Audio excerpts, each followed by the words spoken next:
यदि आपने squid games जो कोरिया से आई हुई सीरीज थी जो नेटफ्लिक्स से रिलीज हुआ था उसको आपने बहुत ही ज़्यादा पसंद किया था और यदि आप उसे लग रहा था कि वो एक यूनिक प्लॉट है, एक यूनिक ऐसा शो है जिसको किसी और से कॉपी नहीं किया गया होगा, तो आप एब्सोल्युटली रॉन्ग हो। क्योंकि इसके पहले 2016 में ही नेटफ्लिक्स पर एक सीरीज आ चुकी थी जिसका नाम था 3%। अब जो 3% सीरीज थी वो ब्राजील की सीरीज थी, तो इतना लोगों को नहीं मालूम पड़ा था कि ये किस तरह की सीरीज होती है। गेम बेस्ड जो सीरीज होती है जिसके अंदर जान का खतरा भी हो सकता है। बट उसके पहले भी एक सीरीज आई थी जो कि पहले एक मांगा के रूप में थी, हारो आसो, जिन्होंने 2010 से लेकर 2015 के बीच में एलिस इन बॉर्डरलैंड करके एक मांगा लिखा हुआ था और उसी के ऊपर बेस्ड एनीमे आया हुआ था 2014 से 2015 के बीच में। और जो मांगा भी था वो ये स्टोरी खत्म होने के बाद भी उसे कंटिन्यू किया गया था एक नए वॉल्यूम्स में, Alice in Borderland side story जो कि 2012 से लेकर 2015 के बीच में लिखा गया था, और एलिस इन बॉर्डरलैंड रोड जो कि 2015 से लेकर 2018 के बीच में लिखा गया था। और एक नई सीरीज जो आई थी मांगा के रूप में 2020 से लेकर 2021 में खत्म हुई है वो थी एलिस इन बॉर्डरलैंड रीट्राई। तो ऐसा नहीं कि ये जो एलिस इन बॉर्डरलैंड जिस सीरीज के बारे में आपसे रिव्यू में शेयर कर रहा हूँ ये पहले स्क्विड गेम के पहले आ चुकी है। 2020 में इसकी लाइव फर्स्ट सीजन आ चुका हुआ है और उसके बाद स्क्विड गेम आया था 2021 में। अब ये कहोगे कि आप इस पे कंपैरिजन करो और कौन बेटर है, तो डेफिनेटली स्क्विड गेम इन तीनों में से शो बेटर है। अब बहुत सारे जो इसके फैन है वो कहते हैं कि जो एलिस इन बॉर्डरलैंड है वो स्क्विड गेम से बेटर है क्योंकि ये ओरिजिनल आइडिया था और इसके पहले इसके अंदर जिस तरह से एक ह्यूमन इमोशन होता है,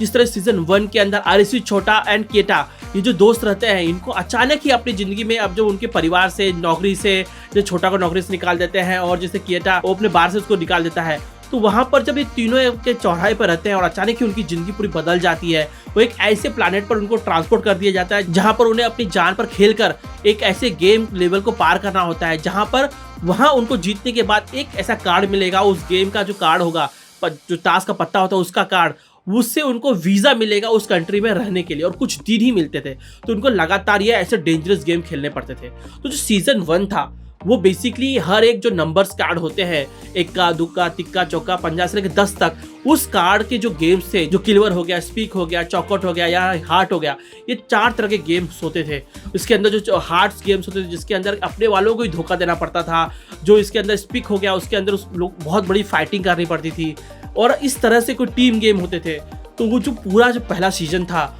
वो एब्सोल्युटली एक एक एपिसोड के अंदर एक गेम होता था जिसके अंदर जो टेंशन था, जिसमें जो एक ऐसा मोमेंट आता है कि कैरेसू को अपने ही दोस्तों को धोखा देना पड़ता है। तो वो जो सीजन था, फर्स्ट सीजन बहुत ही ज़्यादा इंटेंस था। तो मैं कह सकता हूँ कि यदि आपको जो स्क्विड गेम का जो थोड़ी सी ऐसे लग रहा होगा कि मुझे उसकी तरह का कोई शो देखना है, तो एलिस इन बॉर्डरलैंड उस जॉनरा में परफेक्ट फिट बैठता है क्योंकि जॉनरा उसी ने क्रिएट किया हुआ है इस तरह के गेम का।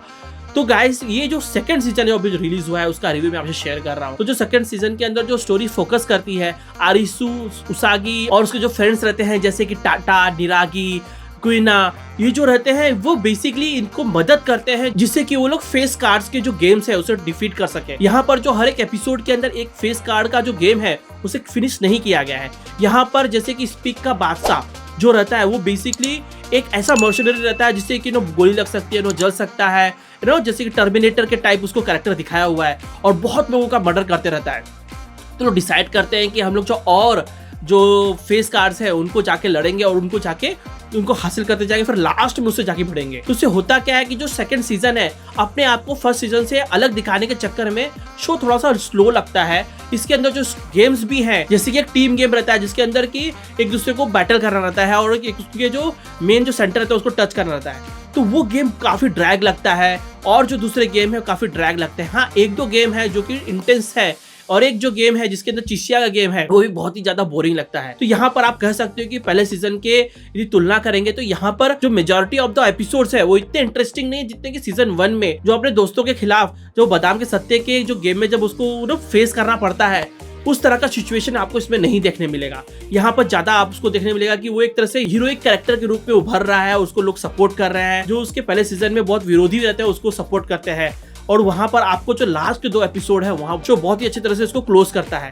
तो ये जो शो है बेसिकली जो लास्ट में जिसको कंक्लूजन दिया हुआ है वो वहां पे आपको थोड़ा सा तुक नहीं बनेगा। थोड़े से जो शो के जो फंडामेंटल रीजंस है वहां पे मैं क्वेश्चन करने को मेरा बहुत मन कर रहा था। But all in all season 1 बहुत ज्यादा फैंटास्टिक था। सीजन 2 भी अच्छा है, यदि सीजन 1 से यदि कंपेयर करोगे तो थोड़ा सा कमजोर है, बट डेफिनेटली आप इसे देख सकते हो। स्क्विड गेम से पहले इस सीरीज को लिखा गया था और इसको एनिमेट किया गया था और इसी का जस्ट इन्होंने लाइव वर्जन बनाया है और इसी के ऊपर आई थिंक स्क्विड गेम को डिजाइन किया गया था, क्योंकि ये तीनों शो नेटफ्लिक्स पे आप देख सकते हो, 3%, एलिस इन बॉर्डरलैंड और ये आप स्क्विड गेम। गाइस यदि आप इसी तरह के शो देखना चाहते हो तो आप कोरिया के बहुत सारे शो आए हैं, जैसे कि sweet home, all of us are dead, इस तरह के शो आप देख सकते हो। बट वहां पर आपको गेम बेस्ड कोई शो नहीं है, वहां पे आपको एक हॉररनेस देखने मिलेगा, वहां पे अपनी जान बचाने के लिए एक दूसरे के खिलाफ साजिशें रचते हैं, वो डेफिनेटली कुछ अलग ही एक आपको फ्लेवर मिलेगा देखने के लिए। यहाँ पर शो के अंदर मैंने बेसिकली इसे जापानीज वर्जन में नहीं देखा, मैंने इसे इंग्लिश वर्जन में देखा है, तो इसलिए इसका जो मुझे जितना मजा आना चाहिए था, जैसे कि स्क्विड गेम है उसको मैंने ओरिजिनल कोरियन वर्जन में देखा था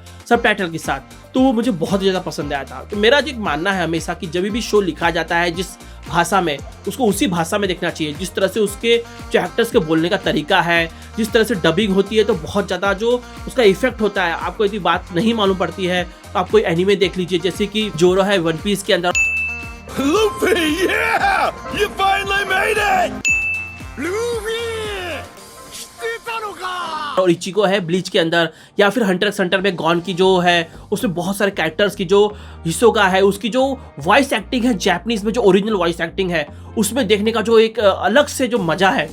वो आपको डब में देखने नहीं मिलेगा। तो इसलिए जो मेरा जो एक्सपीरियंस था, जो स्क्विड गेम को मैंने देखा था उस ओरिजिनल वर्जन में, और एलिस इन बॉर्डरलैंड को देखा था मैंने इंग्लिश वर्जन में, जो थोड़ा सा वर्जन में बहुत ज़्यादा फर्क पड़ गया था मेरे लिए। इसीलिए आप डिसाइड करते हो कि एलिस इन बॉर्डरलैंड देखोगे तो मैं आपको रिकमेंड करता हूँ कि ओरिजिनल जापानीज वॉइस में ही देखना, जो उसके अंदर जो इफेक्ट आएगा वो आपको ना हिंदी में मिलेगा ना इंग्लिश में मिलेगा। हाँ डेफिनेटली आपको समझने में आसानी हो जाएगी, पर यदि आप सबटाइटल पढ़ने के आदी हो, यदि एनीमे देखते आए हो जी मेरे तरह, तो आपको डेफिनेटली कोई भी तकलीफ नहीं होने वाली है। मेरे कुछ रीज़न थे, क्योंकि मैं और काम में बिजी था, मैं ट्रेडिंग कर रहा था, तो मैं बैठे बैठे मैंने इसको बिंज वॉच कर लिया। तो गाइस डेफिनेटली आपको मैं रिकमेंड करता हूँ कि आप देख सकते हो एलिस इन बॉर्डरलैंड का सीजन 1 और सीजन 2। डेफिनेटली यदि आप इसकी आगे कहानी देखना चाहते हो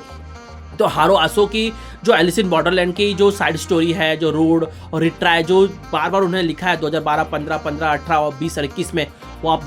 पढ़ सकते हो, और उसके बाद आप एनीमे भी देख सकते हो। तो डेफिनेटली आपको एक अलग से जो आगे की स्टोरी है, क्या होने वाला है, जिस जहाँ पर उन्होंने ऐड किया हुआ है इस शो को, सेकंड सीजन को, वहाँ से आगे की स्टोरी आप जान सकते हो। गाइस आई होप आप लोगों को रिव्यू पसंद आया होगा सेकंड सीजन का। मैंने बहुत ज़्यादा एक तरह से कह सकते हैं कि सिर्फ Alice in Borderland second season का ही मैंने रिव्यू नहीं किया है, मैंने स्क्विड गेम और 3% के बारे में भी आपको इसके बारे में जानकारी दी है। यदि आपको ये जानकारी पसंद आई है तो मैं आपसे रिक्वेस्ट करता हूँ कि मेरे चैनल सब्सक्राइब करिए, वीडियोज़ को लाइक करिए, शेयर करिए। मैं आप लोग से ऐसी मूवी सीरीज और ट्रेलर के रिव्यू को शेयर करते रहूँगा। तब तक के लिए बाय।